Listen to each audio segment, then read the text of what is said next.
Hello and welcome to the Med Device Podcast. Today we have with us Miss Veena Kohli, who is the founder and CEO of Vanguard Diagnostics, as well as the managing director of Diagon Vanguard Diagnostics India. She has over 35 years of corporate experience in the diagnostics and medical devices and has held positions in Ranbaxy and Aventor, where she was the first global business head. She has over 35 years of corporate experience in medical devices and IVD industry, where she held leadership positions in few companies such as Ranbaxy as well as Aventor. And in Aventor, she was the first woman global business head. In fact, she was also the first woman president of Association of Diagnostic Manufacturers of India, and where she did enormous work towards making India self-reliant when it comes to IVD. Please join us as we dive into the conversation with Ms. Veena Kohli. Hello, Ms. Veena Kohli. Let me first ask you a simple question, simple for you, in fact. You have had a career spanning more than 35 years. And so what drew you into the medical devices industry? If you can reflect on your journey as well as tell us what keeps you inspired all the time. First of all, thank you very much, Sangeet, for having me. It feels truly special to be here. And reflecting on your question, I think it's been a long road and I would need to rewind a little so let me start from the beginning. So I did my schooling from the MGD Girls Public School, Right. which was the first residential school for girls, started by the visionary and beautiful Maharani of Jaipur, Maharani Gayatri Devi. And it was meant to be only for the princesses of Rajasthan initially. All right. Later, it became a public school open to ordinary mortals like me. And I topped my 12th in school under the ICSE board. I like many ambitious students with biology. I dreamt of studying at the All India Institute of Medical Sciences. Right. And getting into AIIMS has always been a Herculean task. See, out of the lakhs of people who appear for the entrance exam, only the first 50 would make it to the MBBS course, and the next 20 would be selected to be world-class scientists. Right. So I became a part of the latter, and I did my graduation in human biology. Right. And then I had to undergo another national level entrance exam to secure admission for my master's in medical pharmacology at AIIMS, New Delhi again. And while we were in the middle of our master's, most of my classmates were busy pursuing scholarships and Ivy League postdoc admissions at the US. But the idea of doing pure research and publishing papers didn't really excite me too much. And my only dream was to work for the Indian healthcare industry. And that to me meant Ranbaxy Laboratories Limited. That was the first Indian MNC, as you know, of the Indian healthcare sector. And I'd never been to a Ranbaxy office before. But I imagined it to be a modern, well-designed office, buzzing with opportunities. Yeah. And, very often I'd take chits of paper and I'd write my name and write the address of Ranbaxy. I'd write Veena Midha, that's my maiden name, and Ranbaxy Laboratories Limited, Okhla Industrial Area, New Delhi. It used to seem like idle doodling for my friends. But for me, it was like a prayer, a way to keep my dream alive, And then one day the universe answered. I'd just completed my master's, and I remember I was traveling by a DTC, a Delhi Transport Corporation bus number 470. And by sheer chance, I met a lady who came and sat next to me, and we started chatting. And she said that I work for the medical department of Ranbaxy, and Ranbaxy has just forayed into exports, Right. and we are busy making dockets for registering Ranbaxy's products in various countries of the world. And she said, we have a deadline and we're looking for pharmacologists, high quality students who have just passed out with good communication skills and so on. And then I shared my background with her. And she was very excited because they needed to recruit people very fast. And she said, why don't you come to our office tomorrow? I'll organize for an interview with the head of the department. Yeah. So I actually couldn't believe that this was happening. So at night, I sat up revising the mechanism of action, the side effects, the indications, contraindications of the drugs. And I went prepared to the Ranbaxy office for the first time. And there were 3 people sat in the conference room and they kind of grilled me for an hour. And at the end of it, they spoke the words that changed my life. They said, can you join today? Wonderful. And they were the 4 magic words for me and not, will you marry me? Yeah. And so the project on the dossiers got over in 6 months' time. Right. And then I was shifted to the diagnostics division of Ranbaxy at the time of its inception. Okay. So I first started as an R&D scientist. Yeah. And I developed clinical chemistry products, the whole range of it with which the division was launched. And then I was given charge of quality. I headed quality for 10 years at Ranbaxy. And that's why I always say that quality is in my DNA, because I had the opportunity to immerse myself in the function at a very early age in life. Yeah. Then along the way, other functions like manufacturing, regulatory affairs, foreign principal management also got added to my job responsibilities. And eventually I became the general manager for supply chain for all the divisions of Ranbaxy's allied businesses. So this was a huge portfolio. The non-pharma, all this. Yeah, this was pharma too, like for 3 divisions, the pharma for animal healthcare and life sciences and chemicals, and of course, diagnostics. So it encompassed right from procurement to manufacturing, quality, regulatory affairs, and distribution. So by the end of 2005, Ranbaxy started disinvesting its businesses, as you know. Okay. And the allied businesses were sold to ICICI Venture Capital Fund. Right. And we became Ranbaxy Fine Chemicals Limited, or RFCL, as we became popularly known as. And a year later, I was asked to lead the India business as vice president. This came to me as quite a shock because it was quite remote from my tech-focused roots. Yeah. And I sat up that night anxious, thinking, how am I going to become a commercial leader without having had any practical experience in that function? But the next day morning, when I woke up with a resolve to reinvent myself as a techno-commercial leader. And that eventually became my niche. And I think I was very lucky to have a very good team with me. And we were able to grow the business 3 times in 3 years. And we became one of the top 3 IVD manufacturing companies in India. And we also joined the club of 100 crore turnover in 2010, which was quite rare and coveted back then. Even now, but back then only a handful of names would be doing 100 crore turnover. Then in 2010, RFCL was sold to an American MNC called Avantor. That was also held by private equity. Yeah. And they had acquired a 104-year-old brand name called J.T. Baker from Mallinckrodt Baker, Inc. And there I was appointed as the global head of the diagnostics business. And this was the first time that a woman was leading a global business in that company. And overnight, my canvas expanded to 38 countries. And I had a team of 150 professionals, all from multicultural and multinational backgrounds.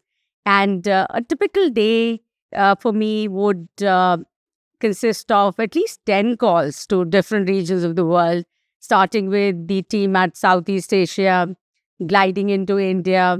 And by the afternoon, the European team would be in office. And by the time it would be the end of the day for me in India, the headquarters at the US, where I was reporting, was up in full glory. And my second innings of the day and the tougher innings of the day would begin all over again at 6 p.m. and would continue till past midnight. And it was a very enriching experience, I would say. Then at the end of 5 years, the private equity fund for Aventor came to an end. And they had to either acquire or get acquired, And the CEO at that time was from the life sciences background. So his inclination was more towards chemicals. So they made an acquisition in VWR. Right. That was an aggregator for chemicals. So that was the first time that I thought my personal vision was at a crossroads with that of the companies. And then with three of my colleagues from Ranbaxy days, I mean, we've known each other for decades, and they were there with me in RFCL and Aventor, we decided to form our own company. Okay. And this was Dr. R.P. Tiwari and Anil Virmani and Rahul Thakur. They were more of an entrepreneur at heart than I was. Yeah. But then four of us decided to invest our own money, and we set up a bootstrapped Vanguard Diagnostics Private Limited on the 2nd of February 2015. And what you asked me was that how did I manage to keep myself engaged and motivated? Right. I think it's because I've had the privilege of working in varied roles across Ranbaxy, RFCL, Aventor and Vanguard. Yeah. And this constant stream of diverse opportunities necessitated that I rediscover myself again and again and again, And that's why the road for me never became too familiar or too comfortable or too easy. It remained fresh and challenging, in fact.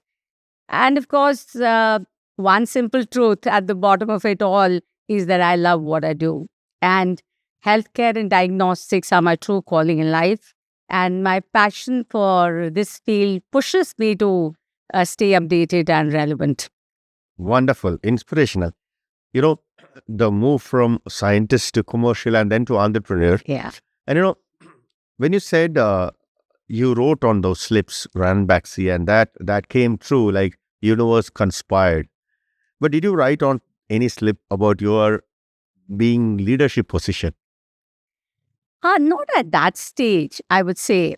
But I thought I had this feeling in mind that I'd been a hardworking person forever, and I really believe in the power of hard work. Yep. That maybe I didn't have that vision at that time, that where would I be 10 years or 15 years from now. But all I knew at that point in time was that I'd put in my best in whatever I undertake to do. Right. And then it's the role of the universe to take me forward. Wonderful. Great.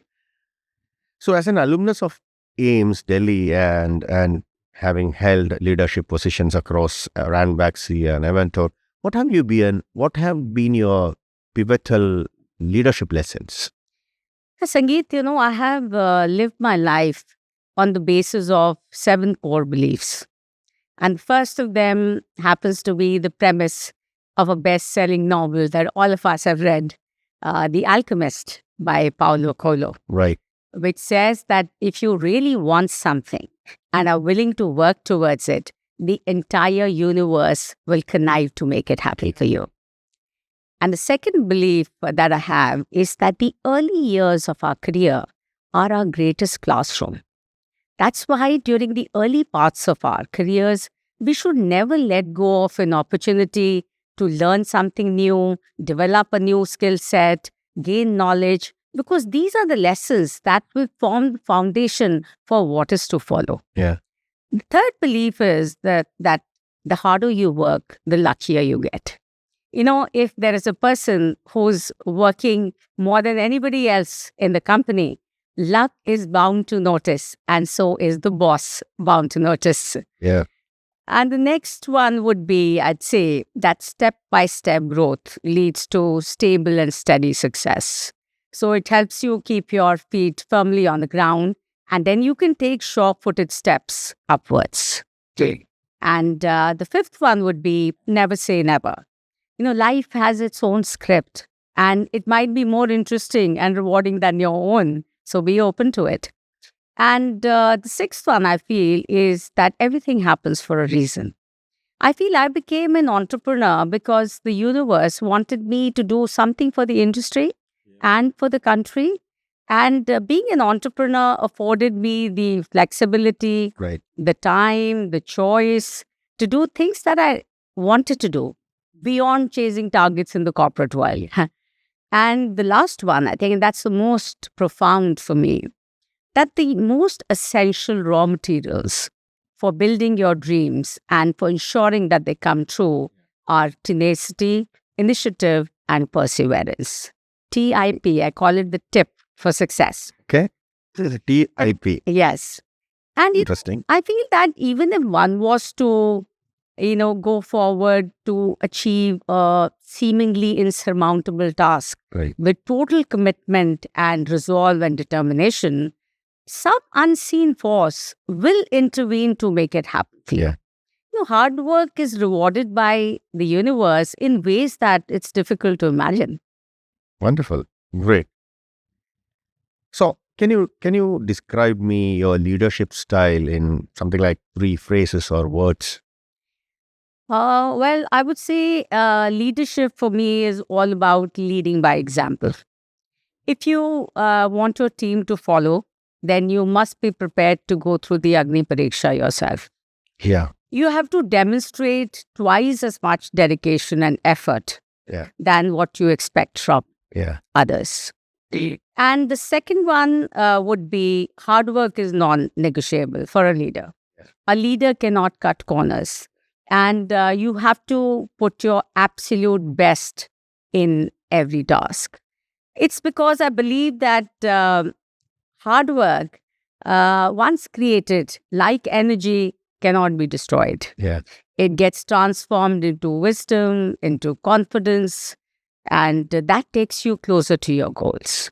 And the third one is I believe in the power of truth. And the truth for me means is following the right, the ethical, and the consensuous path at all times. Super. All right. Ms. Veena, you have been the first woman president of the Association of Diagnostic Manufacturers of India. So what, how do you see the women leaders coming into the forefront of our industry and driving for the growth of the industry? I always strongly encourage women to take up roles in the healthcare industry, and not just in the support functions of R&D and quality. Yeah. They should make their presence felt in the business leadership roles so that they can, drive strategic decisions and help in shaping the future of the country. And, women bring in unique perspectives and innovations to the table. I think they're naturally good with biology and life sciences. And I think if they find their place on the dais of and the platform of leadership, they will be able to highlight the need to develop products that are really required by women. For example, a more potent and affordable and accessible vaccine against the human papilloma virus. Yeah. We have one, but we need more. See, 20% of the world's burden of cervical cancer is suffered by the women in India. Yeah. So we have to help ourselves out here. Yes. And another advice I would like to give to the girls would be that, never be in a hurry to increase your salary or get your position raised. Right. Be in a hurry to gain knowledge, gain skill sets, and gain more understanding of your domain. Because with a combination of knowledge and hard work, success can never be far behind. In fact, it will come chasing you. So just do that when no one is even watching, and you will meet your goals. This is from a woman who has broken several glass ceilings herself. The first woman president of ADMI, the first global business head of Aventor US, and many firsts among. So I think this is a very important advice, and we need you to mentor women in the healthcare in India to bring them more into the leadership positions, Ms. Veena. And you founded Vanguard Diagnostics in 2015 with a vision to make India self-reliant in the reagent manufacturing. It's remarkable that in the last 10 years, you have manufactured over 15 million liters of reagents, which is nothing but an import substitution, which otherwise we would have been paying dollars to buy them into India. Yes. But I'm sure it was not so easy 10 years back to set up something like this. You would have faced a lot of challenges, and I'm happy that you have overcome that. And what were those strategies? We are curious to know all of that. See, like I mentioned that around 2015, the private equity of Avantor had come to an end, and we decided to become entrepreneurs. And at the same time, around the same time, the wave of self-reliance and Make in India was also gaining momentum. Yep. And I began to think that if the in vitro diagnostics sector was to gain impetus in the area of Make in India, some professional team with enough domain knowledge and experience would have to come forward to act as a manufacturing arm for the non-manufacturing companies and the importers.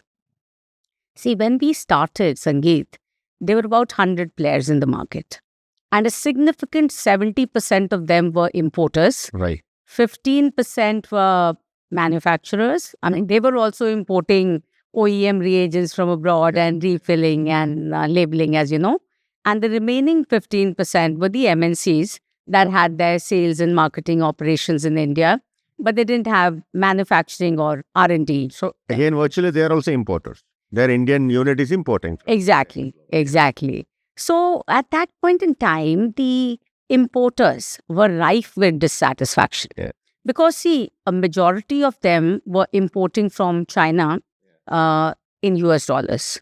And the Indian rupee was consistently depreciating against the US dollar and other international currencies. I remember between 2010 and 2015, that's when we set up our company, there was a depreciation of 60% of the Indian rupee against the US dollar. We were 42 rupees to a dollar in 2010, and we became 67 rupees to a dollar in 2015. Yeah. And therefore, these fluctuations were consistently increasing the cost for the importers and making it unstable and unpredictable.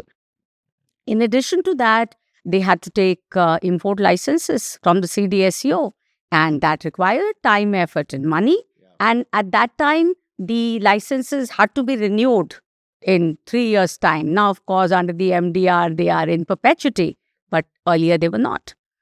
And the reagents, they attracted a high import duty. So that also added to the cost of the product being imported by the importers. And what made matters worse was that the freight of some of these IVD reagents, especially hematology reagents, sometimes exceeded the cost of the product. And therefore, it was prohibitively expensive to import these products by the air route to save time. Then these importers tried to optimize the freight cost by choosing the sea route as a way of getting the goods into the country. But then they had to book container loads. Yes. And that would amount to 3 to 4 months of their inventory. And that led to rising inventory carrying costs. And to add insult to injury, they had to pay 100% of the cost of the goods in advance to them. So that's when we offered to them high quality products that were customized, that would be available at significantly lower prices, stable prices, and with short lead times. Yeah. And till that time, companies were developing products and they were manufacturing and they were selling them under their own brand names. So we offered flexibility and customization to the industry for the first time. We said we'll do all of it, development, manufacturing, manufacturing under the brand name, for other companies besides ourselves. So the flexibility of working with OEM or third-party manufacturing arrangement or neutral label arrangement was introduced by Vanguard Diagnostics. Yeah. So in a nutshell, we offered to solve all their problems in a way. So that's why we found a sweet spot in the market very soon. Yeah. In fact, even before we had completed commissioning our plant, we got our first big order. And I just must add that our plant was commissioned in November 2014. Yeah. And it's based at New Delhi. And we have an installed manufacturing capacity to produce 7 million liters of reagents per year. And with this, many people shifted to sourcing of the products locally from us rather than importing from China. And we made sure that the quality of a product was high. That's why we followed a B2B business model so that we could focus on development, manufacturing, and quality, and also helped us remain efficient, because we were engaging a small team to carry out these functions. And because of this, I feel we became profitable in the very first year of our operations. Fantastic. And then as more and more people switched to sourcing from India, we were able to do an import substitution, like you said, of 15 million liters in 10 years.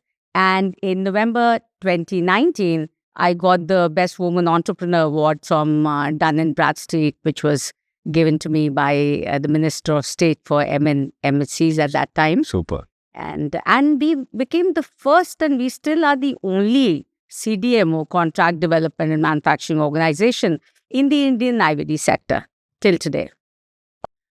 Surprising, more people are not there. See, many people have started manufacturing, I would say. Earlier, maybe we were the only ones to begin with. Now, maybe there are a dozen that are manufacturing. But our differentiator is that we are also doing development.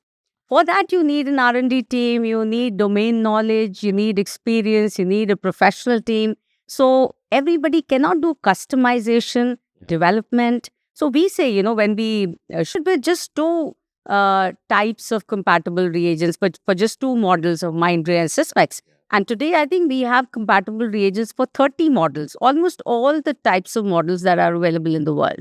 So we tell our potential customers that don't look at our product list or portfolio. You tell us where is your machine and what kind of reagents do you want, and give us 4 weeks time, and we'll develop it and customize it to your packaging requirements and your labeling requirements while we are adhering to the regulatory laws of the country. Yeah. COVID pandemic was, for all its negative things that we all know about, but for the IVD industry, I think that has been an inflection point in terms of steep growth. I'm sure you would agree with me. And you were one among the very few companies that developed the indigenous VTM kits as well as antibodies in a much shorter time when India was scrambling to get them from any country across the world. You were one among the first to indigenize it and bring it to the market. So, tell us something about your innovation and also the execution within that short time frame. See, our flagship product line was hematology, but we decided to channelize our energies to meet the need of the hour during the pandemic. So I recall on the 11th of March 2020, COVID was declared as a pandemic by the WHO. And soon thereafter, in the month of April, ICMR issued a notification that the gold standard for testing COVID-19 would be the RT-PCR method. And everyone adopted that. And for doing the RT-PCR, one would need a sample collection medium, which is called the viral transport medium, which is a sterile product which needs to be stable. And then it had specifications for a range of pH, conductivity, ironing strength, and so on, to be able to maintain the viability of the product. And in the beginning, a majority of these VTM kits were being imported from China at very high cost. I remember the landed price was rupees 320 per tube. And they suffered from lack of quality. Yeah. There was no stability, the sterility wasn't being maintained, and therefore the viability of the virus couldn't be ensured. Yeah. And then the end result of the test would be anybody's guess. Yeah. So that's when I was talking to my team. I said, why don't we develop this product here? I mean, what's so difficult about it? Let's develop it here. We can make it better quality and cheaper so that it's affordable. 140 crore people need to get tested. It has to be affordable and accessible. I think that's when the pharmacologist in me surfaced, and I made 8 formulations of the BTM, and we perfected one that remained sterile and stable for 30 days at 45 degrees Celsius, and it maintained its specifications for the pH and ionic strength and conductivity, like I said. And in the first year itself, we manufactured and supplied 6.5 million units of this product to ICMR. We won an ICMR tender and to the trade, and we contributed to meeting 4% of the national requirement at that time. Wonderful. But all was not hunky-dory. I would say those were very difficult and challenging times. For one, we were making a sterile product for the first time. Yeah. And so we were met with challenges on all fronts, technical and making the formulation, then upscaling the production and the logistics. It was very difficult to get raw materials at that time because all shops were shut. There was no transport. In fact, we were also working during that time, and our workers were working at that time under a special permission from the government of India. I remember my colleague Rahul Thakur, how he used to manage to get the raw materials. He'd drive down to a supplier's home and he'd request him to open his shutter and then pick up the raw materials, put it back in his car and bring it to the factory. And it was very difficult to plan production at that time because one couldn't predict how many people will be able to report tomorrow. Yeah. And colleagues were reporting ill with real COVID infection or suspected COVID infection. And we had to really struggle to maintain our output. And like I was saying, it was the first time that we were making a sterile product. So the first batch that we produced was of just 1 liter. And then we upscaled it to 10 liters within a week's time. And we knew that's not enough. That's peanuts. And then we upscaled it to 400 liters per day within 4 weeks. And it was an innovative formulation, which was stable in every way and very high in quality. And we sold it to ICMR and to the trade at less than 1/3 the price of the imported product. And I remember my own personal staff, my driver, my housekeeper, my cook, they stepped in to work on the shop floor so that the output could be maintained. And the directors worked on the shop floor, packing boxes and also kind of supervising the operations. And I was supervising 3 shifts in the 24 hours, in person and online. And this I did for 1.5 years with little sleep. But then I think our efforts were duly rewarded. We won the Healthcare Excellence Award from FICCI in September 2020 for very rapidly scaling up our manufacturing operations to meet the COVID demand. And then we received compliments from the Defense Minister for developing the IgG antibody detection test for COVID-19 in the ELISA format in collaboration with DRDO, the Defense Research and Development Organization of the country. And I remember the director telling me when we'd finished doing this in just 3 months' time, I met the director of DRDO and I said, sir, we've completed the development and we can do this test just in 75 minutes. And the other kids that were there, 1 or 2 that were there, they took 120 minutes to do the test. So he just caught on to those 75 minutes and he told me, Veena ji, 75 minute or 75 rupaye. And he made me pledge that we will not sell the product for more than rupees 75 per test ever. Though the kits available in the market at that time were being sold for 200 rupees per test. But we stuck to 75 rupees per test. And then later in May 2022, we were really honored to receive the Startup of the Year award released by the Honorable Minister Mansukh Mandavia ji from the Ministry of Chemicals and Fertilizers. for all the good work that we've done during the COVID times. Fantastic, fantastic. And you also recently launched an RT-PCR kit for the typhoid detection, right? So how is it going to affect or solve the problems of the antimicrobial um, resistance that are there in India? See, Sangeet, the laboratory diagnosis of typhoid continues to be a challenge. Yeah. We are still using the Vidal test. Vidal was developed by Dr. Vidal, a French physician, in 1896. So it is more than 125 years old. And Vidal is not even being conducted in the way that Dr. Vidal had prescribed. So it's absolutely unstandardized and unreliable. And then in the 2000s, I remember a rapid card test got introduced for IgM and IgG detection. But they are so unreliable because they give so many false positive and false negative results. And the current gold standard for typhoid testing is the conventional blood culture method. That also has a sensitivity of only 50 to 70%. Yes. And it takes about 5 days to get the results out. And a very important factor is that if someone was to take antibiotics, there's a risk of getting a false negative result. Yes. So there's no way of really getting a reliable diagnostic result with the current set of tests that we have. Yeah. So under these circumstances, the physician has no choice but to adopt an empirical approach. And he would start with prescribing some antibiotics. If they work, good. If they don't work, he'd try another set of antibiotics and in a hit and trial method.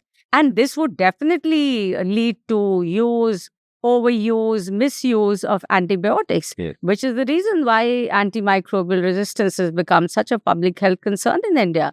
And if we don't stop now, we run the risk of entering a post-antibiotic era, as they say, reminiscent of the pre-Fleming era, where people died of simple bacterial infections because there were no antibiotics earlier to begin with, and now there will be no effective antibodies. Yeah. So under these circumstances, we developed the first patented RT-PCR test for the detection of Salmonella typhi and paratyphi.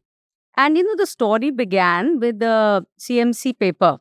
The CMC team out there, ICMR, I think, reported to them saying that the hospitalizations due to typhoid are going down in the country. Yeah. And that could have been because of either the incidence of typhoid is truly decreasing in India, or our tests are not good enough to detect the typhoid infection accurately.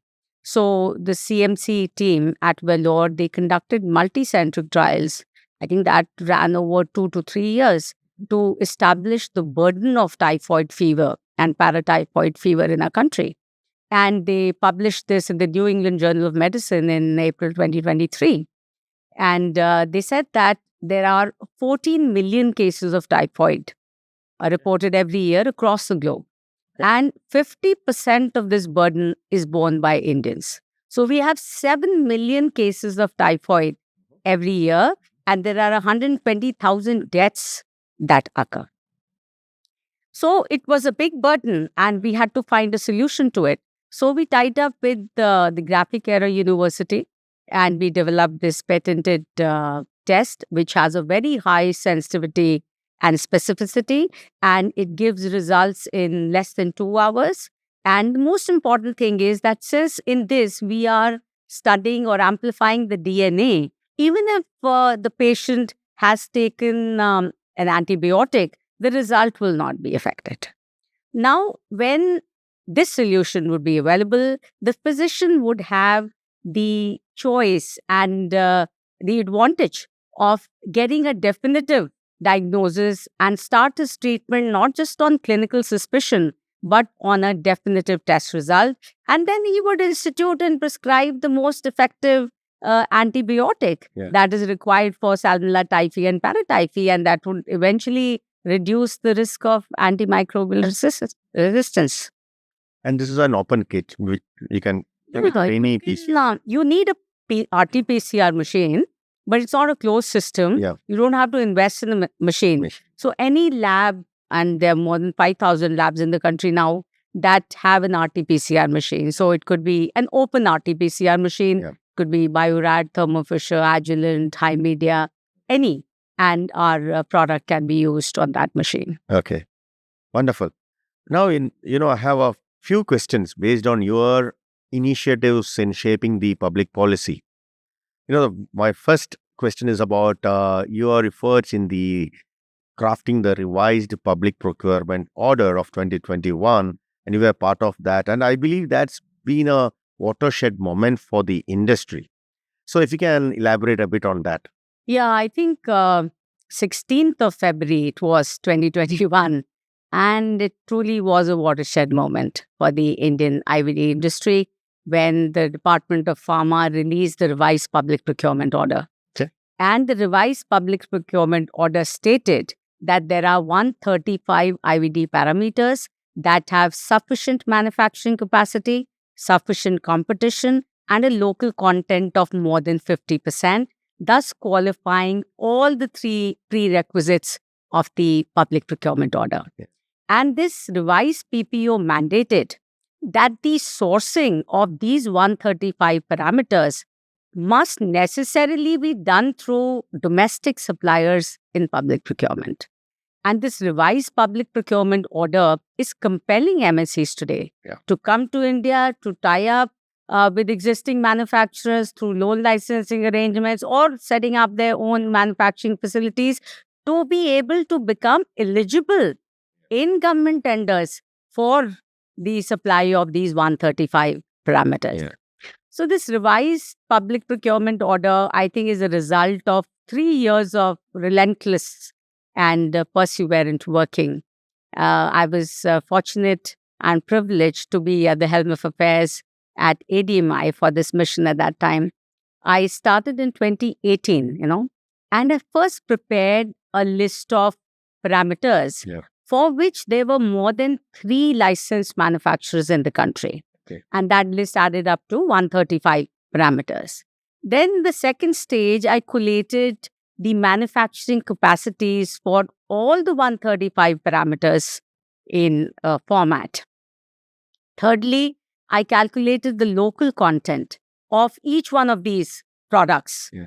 And it was a big dossier that was prepared. And then I submitted it to the office of the Honorable Minister, Mr. Piyush Goyal, and to the Department of Pharma. So then Department of Pharma formed an executive committee to really examine thoroughly and to validate the data that I had submitted on behalf of ADMI. And then finally they were convinced that these 135 parameters actually had sufficient competition and sufficient manufacturing capacity and a local content of more than 50%. And therefore, the manufacturers of these 135 parameters for the first time were classified as first-class local suppliers in public procurement. Wonderful. Okay. So has the list become longer now? Yeah. 150, 135 has become more than... That's $1 million question.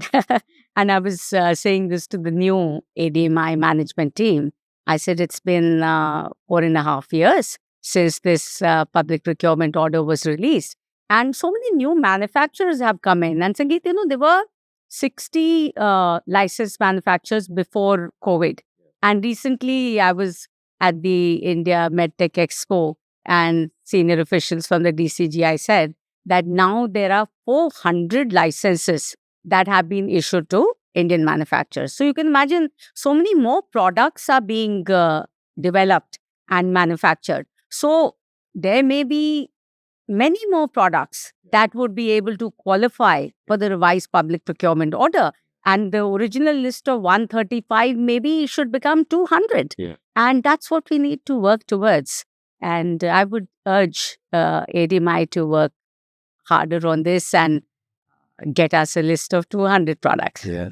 So it's a great jump, no? From 60 to 400. Yeah, because at that time, see, it all looked so lucrative, right? Yes. Like you said, for the IVD industry, it was a very good period. Not, of course, from health perspective, but from commercial perspective, I would say. And for the first time, the Indian IVD industry was at center stage. I'd never seen IVD being covered as breaking news on national television earlier for 4 decades. This was the only time. So a lot of people from the adjacent spaces, like people who are in pharma industry or in vivo medical devices or doing research, they entered the diagnostic sector.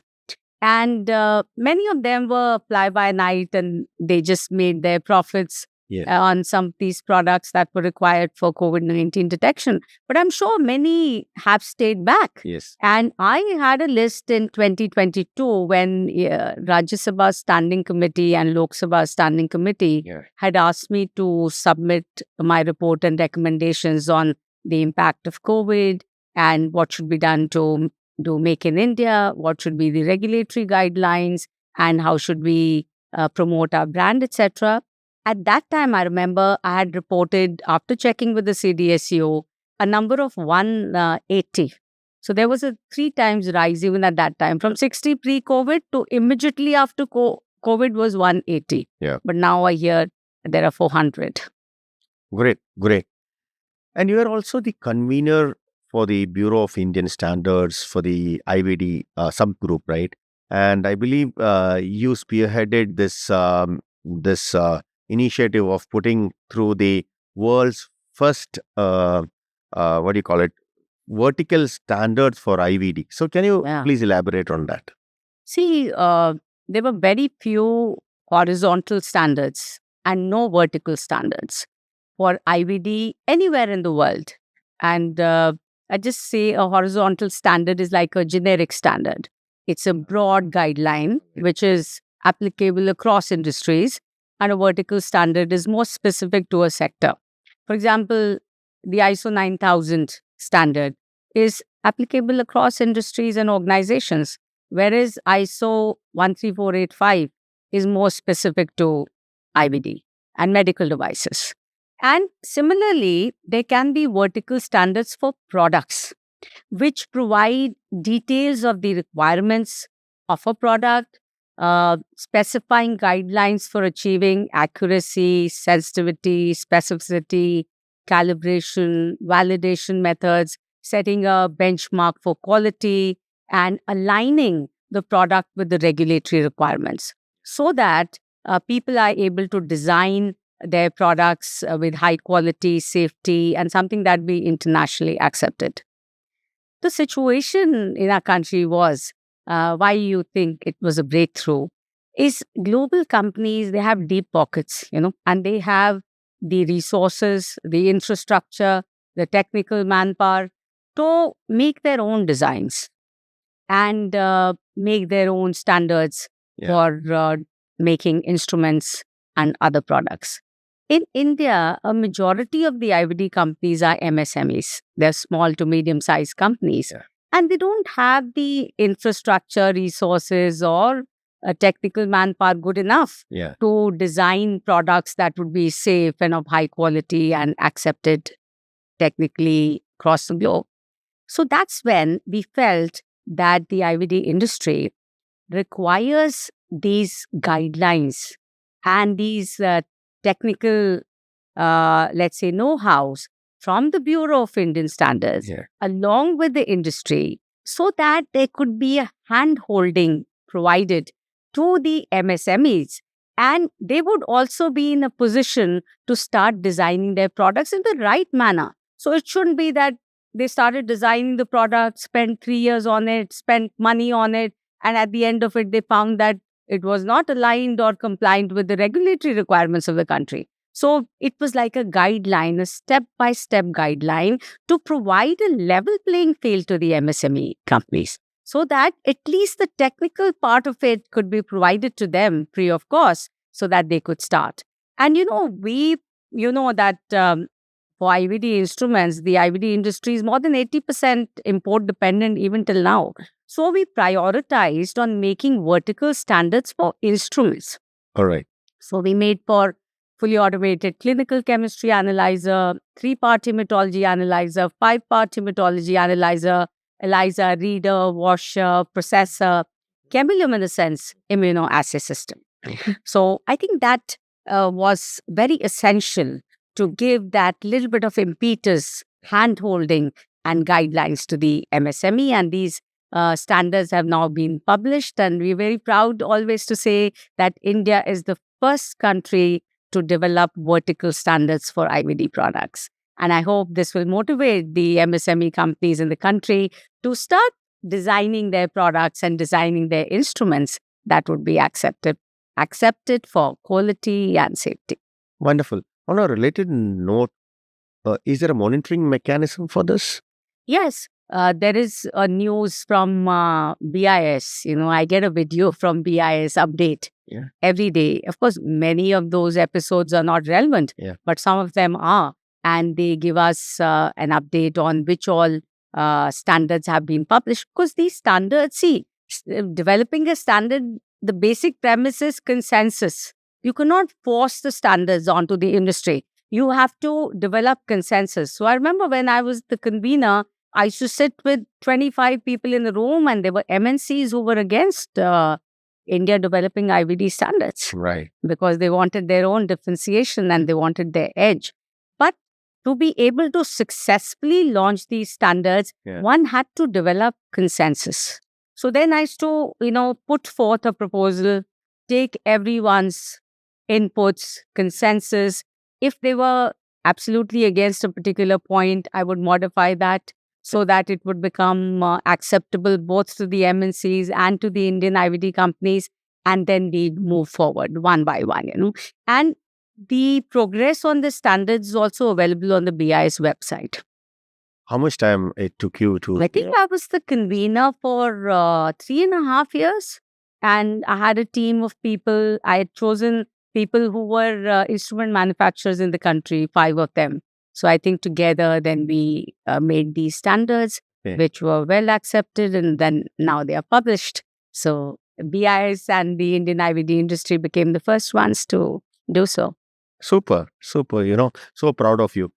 And you are also part of you were also involved with the GST rationalization during the initial days of the GST regime. Yeah.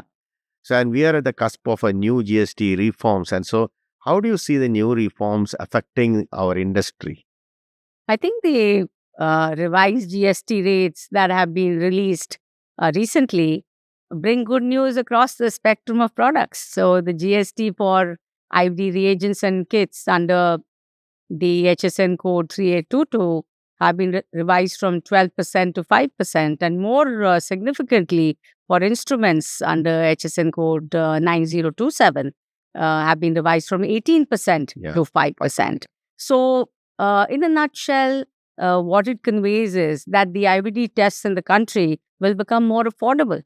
And that's why the government of India and the industry are really making an effort to make sure that this benefit of tax reduction is ultimately passed on to the patient, and it doesn't get lost in the trade chain, So that's why by the 30th of September this month, we have to submit the first report to the Government of India, along with proof that we have informed all our customers about it. So you have to say, my base price was this, then there was a 12% GST, so the effective price was this, and now the base price remains the same, and the GST has gotten reduced by 7%, and therefore the price to the buyer has also been reduced to 7%. And the MRP has also been corrected. So let's say a manufacturer like us, we have to convey this to the distributor. The distributor will convey it to the sub-distributor to the labs and hospitals. And it is extremely important that the labs and the hospitals pass it on to the patients. Only then it is worth its while. Yes. And I'm sure they will do. Now, coming to a bit of your personal side, beyond business, if I can say, you have also established a lab for cows in the Barsana town of Uttar Pradesh. So that's something interesting, lab for the cows. And so what drives you to do these kind of socially responsible things? To be honest, Sangeet, I think I should be doing much more for the society and especially in the interest of the girl child. That's very close to my heart. But I haven't been able to do anything to write home about yet. I will try my utmost to achieve that, but I'm guilty of not having done much for the society.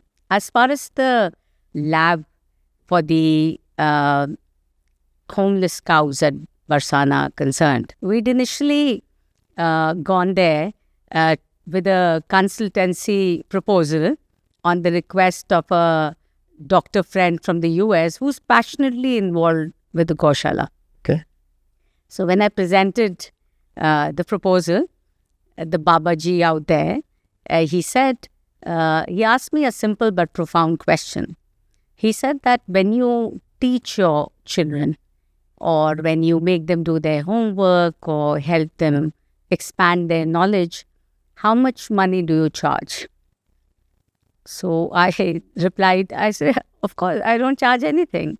So he said, then you must treat this place in the same way. You share your skill set with us, share your knowledge with us, and do some Vidyadan. And in that moment, everything just shifted for me, and there and then I agreed to set up the entire diagnostic lab infrastructure and to impart technical training to their staff completely pro bono. Oh, wonderful. All right. What are your hobbies and other interests? Simple hobbies, Sangeet. I am a great fan of the 1960s music. I think the best of compositions and lyrics and renditions were made during that period. And one's not surprised that it was called the golden era of the Indian film industry.